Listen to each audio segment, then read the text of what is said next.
लेकिन भारत सरकार की ओर से अटॉर्नी जनरल ने कहा कि उनके खिलाफ, मिस्टर थॉमस के खिलाफ पामोलिन ऑयल केस में चार्जशीट की पेंडिंग क्रिमिनल प्रोसिक्यूशन की जानकारी उन्हें नहीं थी।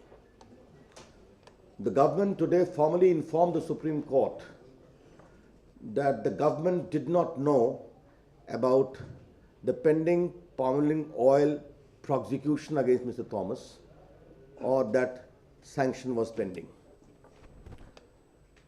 The government specifically stated the appointment was done on the basis of his CV and the vigilance clearance.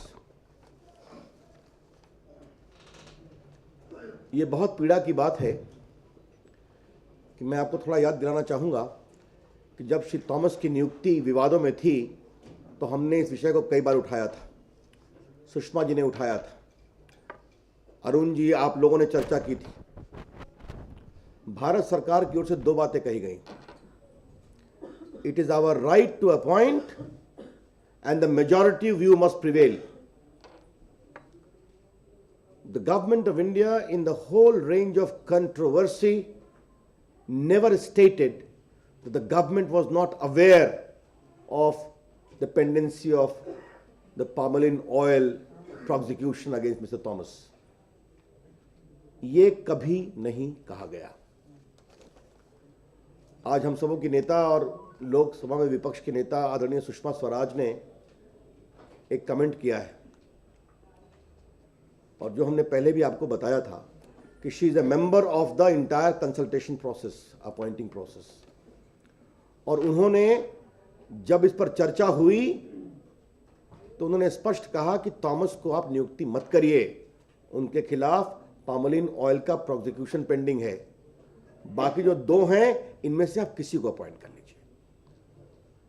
Shrimati Sushma Swaraj very clearly stated that please don't appoint mister Thomas because a prosecution is pending against him in the pamoline oil, and appoint any one of the rest two out of the three panel which was recommended. जब और कुछ बात कही तो सुषमा जी ने कहा कि आप नहीं हो तो एक दिन की मोहलत लीजिए, इनके बारे में मालूम कर लीजिए। When there was insistence on his appointment, Sushma ji said, please postpone it for a day, have more facts. फिर भी कहा गया कि नहीं, आज ही होंगे, मतलब एक दिन की मोहलत भी नहीं दी गई। आज मुझे भारत के प्रधानमंत्री से एक सवाल पूछना है जो कभी निक्सन से पूछा गया था वाटरगेट के स्कैंडल के बारे में। उन्होंने भी कहा था उन्हें नहीं मालूम था। तो आज उसी शब्दावली में मैं प्रधानमंत्री से सवाल पूछ रहा हूं। Prime minister doctor Manmohan Singh, when did you know about the criminal prosecution against Mr. Thomas, and how did you know about it? प्रधानमंत्री जी, कृपया करके विनम्रतापूर्वक देश जानना चाहता है कि सीवीसी थॉमस की संबंध में जो आपराधिक मुकदमा पेंडिंग था, इसकी जानकारी आपको कब मिली और कैसे मिली? ये हम चाहेंगे वो साफ साफ देश को बताएं, क्योंकि जो मैंने पहले भी चर्चा की है, 2G स्पेक्ट्रम के लिए राजा हैं एलिबाई, कॉमनवेल्थ के लिए कलमाडी है एलिबाई, लेकिन सीवीसी सीधा प्रधानमंत्री के द्वार पहुंचता है उनकी नियुक्ति। The entire cloud surrounding the appointment of the CVC, its trail leads to the door of the prime minister straight away. There is no alibi midway. Therefore, Prime Minister, please tell the nation, when did you learn about the criminal record prosecution of Mr. Thomas and how did you know it? देश आपसे ये जानना चाहता है। सुषमा स्वराज जी ने घोषणा की है कि वो विपक्ष की नेता हैं। अभी तक कोर्ट के निर्णयों के बारे में वो कुछ नहीं बोला करती थी।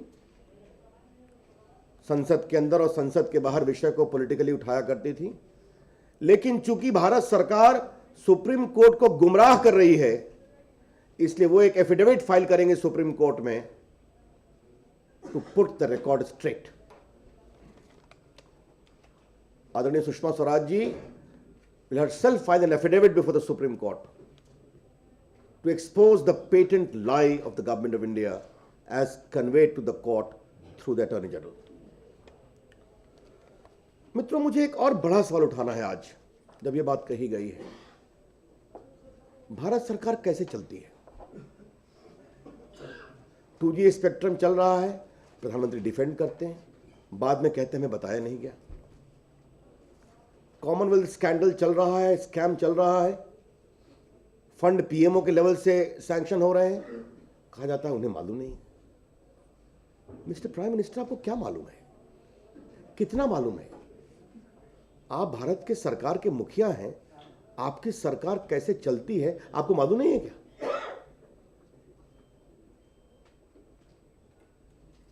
The most scandalous scam take place right under your seat, and you preside over an empire of scandals and corruption,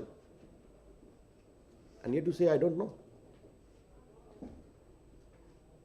जैसा मैंने पहले के अपने प्रेस कॉन्फ्रेंस में कभी कहा था कि छोटे आप अगर एक डिप्टी सेक्रेटरी को भी अपॉइंट करते हैं तो उसका आप एक वेरिफिकेशन कराते हैं ना, उसके बारे में मालूम करते हैं, आईबी की रिपोर्ट आती है, जॉइंट सेक्रेटरी में करते हैं। आजकल तो दिल्ली पुलिस ने एक बार बार एक विज्ञापन निकालती है कि अगर आप किसी व्यक्ति से डील करते हैं, किसी को अपना किराएदार भी रखते हैं, तो उसका वेरिफिकेशन कराइए। तो क्या सीवीसी के बारे में वेरिफिकेशन नहीं होता है क्या? सिर्फ उनके सीवी पर ही नियुक्ति होती है? These are disturbing questions which impinge upon the polity of the country and shows the utterly negligent, callous and deliberately indifferent manner in which Dr. Manmohan Singh government is functioning. ये हमारा स्पष्ट आरोप है और हम चाहेंगे कि आज जो प्रश्न हम उठा रहे हैं और जो प्रश्न आदरणीय सुषमा जी ने उठाया है, इसका भारत सरकार उत्तर दे। ये बहुत गंभीर सवाल है। मित्रों, ये हमारे पहले विषय की टिप्पणियां थीं। एक दूसरा विषय मुझे कहना है ब्लैक मनी के बारे में। Matter is pending in the supreme court. Supreme court ने आज नोटिस किया है, बाकी मैटर सब जुडिस है, मैं उस पर और कुछ नहीं बोलूंगा। लेकिन आज मुझे कुछ सवाल उठाने हैं। प्रणब बाबू ने अपने स्टेटमेंट में कहा था कि this double tax avoidance agreement is there, जिसके अंतर्गत हम डिस्क्लोज नहीं कर सकते। आज हम एक बहुत ही बुनियादी सवाल उठाना चाहेंगे। Mister Mukherjee, this double tax avoidance agreement is meant for whom? The basic premise is flawed. Double tax avoidance agreement उनके लिए है जिनका दुनिया में 6-7 जगह बिजनेस है, तो उनको एक जगह टैक्स देना चाहिए। It is related to those who do business, who do pay tax. This double tax avoidance agreement does not relate to fruits of crime, corruption, terror funding, narcotic terror, whole range of other issues are there, drug money. ये क्या मतलब है इसका? और मुझे आज ये दो सवाल उठाना है कि यूएन कन्वेंशन ऑन करप्शन है, क्योंकि प्रणब बाबू ने अपने स्टेटमेंट में कहा था कि द गवर्नमेंट ऑफ इंडिया, बहुत बड़े शब्द थे, the government of India will join the larger global effort in the fight against corruption. That was the part of his statement. So I have to very humbly asked Dr. Pranab Mukherjee and also the Prime Minister, because he is the head of the government, why government of India is not signing the UN Convention on Corruption. Bharat सरकार ने अभी तक UN Convention of Corruption को sign नहीं किया है. Switzerland ने भी साइन कर लिया है. एक बार आप साइन करेंगे तो एक्सचेंज ऑफ इंफॉर्मेशन इजी होता है. क्यों नहीं साइन कर रहे हैं? दूसरा सवाल है, टैक्स इंफॉर्मेशन एक्सचेंज एग्रीमेंट देशों के बीच में होता है. टैक्स इंफॉर्मेशन एक्सचेंज एग्रीमेंट, इसका शॉर्ट फॉर्म है TIEA. ये दो देश आपस में करते हैं. हम जानना चाहेंगे कि भारत सरकार ने इस दिशा में क्या प्रयास किया है। कितने देशों के साथ टैक्स इंफॉर्मेशन एक्सचेंज एग्रीमेंट किया है। The country is entitled to know as to with how many countries the government of India has executed this agreement, that is tax information exchange agreement. जहां तक मेरी जानकारी है किसी के साथ नहीं किया है। हम जानना चाहेंगे। और हम एक बात और कहना चाहते हैं कि किन किन शर्तों के साथ यह एग्रीमेंट किया जा रहा है। It must come in public domain. Bharat की जनता विदेश में जो लूट का धन जमा है बैंकों में, वो भारत को लाना चाहती है। कई रिस्पेक्टेड इंटरनेशनल इंटेग्रिटी के फाउंडेशंस ने कहा है कि भारत का 20 लाख करोड़ रुपया जमा है विदेशों में। ऑब्वियसली इसकी अधिकृत जानकारी तो भारत सरकार देगी, लेकिन 20 लाख करोड़ में कितनी सड़कें बन सकती हैं, कितने स्कूल बन सकते हैं, कितने अस्पताल बन सकते हैं। इसलिए हम जानना चाहेंगे कि अभी तक कितनों से ये एग्रीमेंट हुआ है और एग्रीमेंट किन किन शर्तों पे किया जा रहा है। इसको पब्लिक डोमेन में लाया जाए, मीडिया में, सिविल सोसाइटी में बहस की जाए, सो दैट ये एग्रीमेंट अपने आप में विशी वॉशी नहीं हो जाए।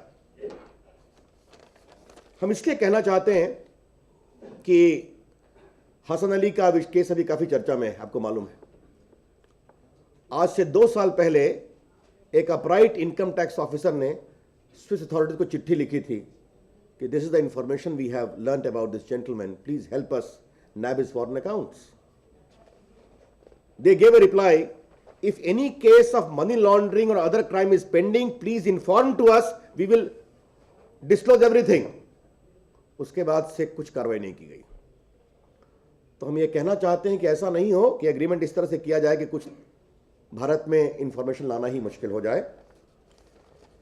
मित्रों, बाकी विषय हम चर्चा कर चुके हैं ब्लैक मनी के बारे में, हम इस विषय को उठाते रहेंगे। मैं अंत में एक ही टिप्पणी करूंगा सीवीसी के बारे में। We feel that because of the surrounding suspicious circumstances relating to his appointment and the government India's patent falsehood, as explained today, Dr. Manmohan Singh government deliberately wanted a pliant officer as the CVC. हमारा यह आरोप है कि जो संदेहास्पद परिस्थितियां CVC की नियुक्ति के संबंध में आई हैं, उससे यह निष्कर्ष निकालना बहुत न्यायोचित है, और जैसा कि तथ्यों को छुपाने की कोशिश की जा रही है कि भारत सरकार एक कमजोर व्यक्ति को सीवीसी के रूप में नियुक्त करना चाहती है, क्योंकि बहुत से गंभीर मामले सीवीसी के अनुसंधान में होंगे। आपको मालूम है कि कॉमनवेल्थ की प्रारंभिक जांच पूर्ववर्ती सीवीसी ने की थी, जो विषय आगे बढ़ा था। तो CVC plays very important role.